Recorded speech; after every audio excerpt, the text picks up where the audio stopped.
Olá, fazer mais, com mais qualidade e gastando menos. Parece que essa é a busca sem fim de qualquer empresa, né? Mas e se o segredo não for acelerar o trabalho? E sim, simplesmente parar de fazer o que não serve para nada. É sobre isso que a gente vai conversar hoje.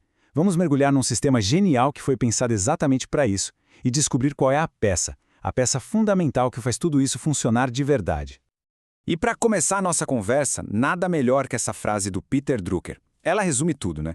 Não há nada tão inútil quanto fazer eficientemente algo que simplesmente não precisaria ser feito. É genial. A eficiência de verdade não está na velocidade, mas no foco.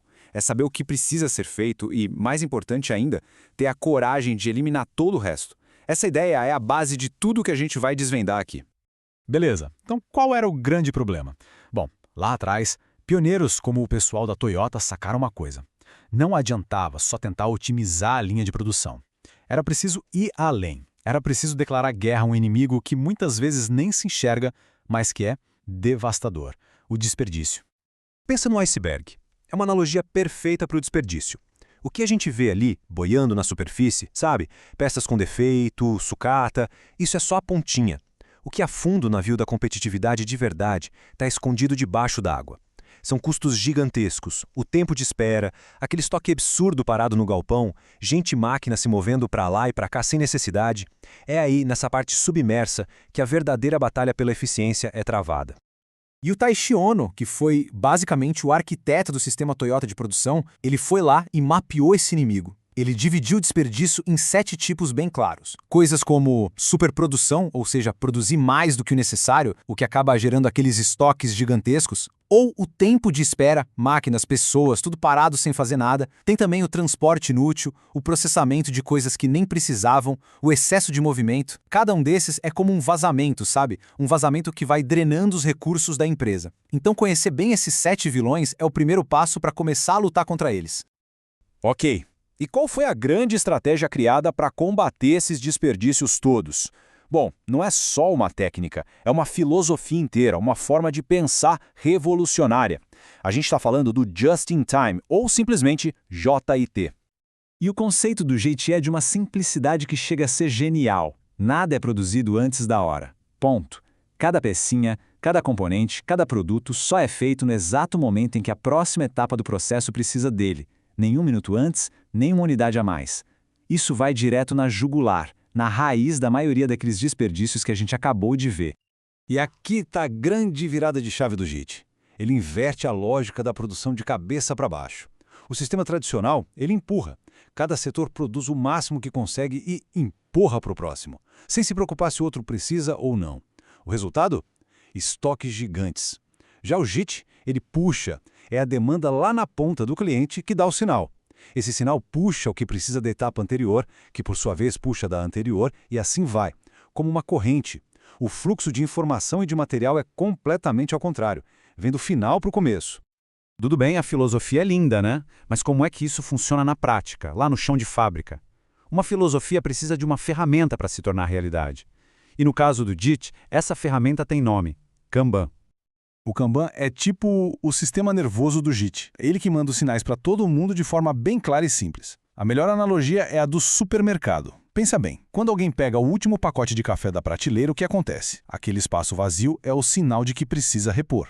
O Kanban é exatamente isso, só que dentro da fábrica. O espaço vazio de uma peça vira o sinal para produzir mais daquela peça. E o mais incrível é como o sistema é simples.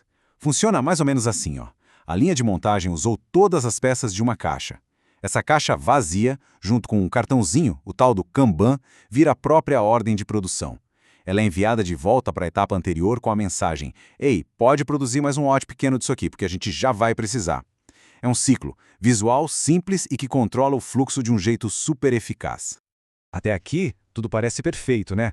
Um sistema inteligente que se autorregula. Mas calma, é exatamente aqui que surge um problema, um paradoxo. Pensa comigo.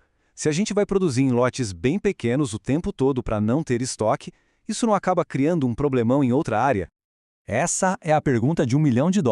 Porque produzir lotes pequenos significa ter que parar a máquina e trocar as ferramentas o tempo todo. Mudar a configuração da máquina, o que a gente chama de setup num sistema tradicional, podia levar horas.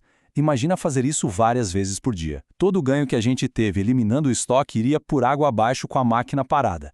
E aí, como é que se resolve essa sinuca de bico? E a resposta? A resposta para isso é a verdadeira revolução por trás de todo esse sistema, o setup rápido. Essa é a peça-chave que a gente falou lá no começo. É o motor que impede que o JIT e o Kanban sejam só uma teoria bonita no papel.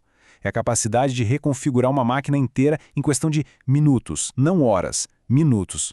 Sem isso, pode esquecer, produzir lotes pequenos seria um desastre. Sem isso, o sistema todo desmorona.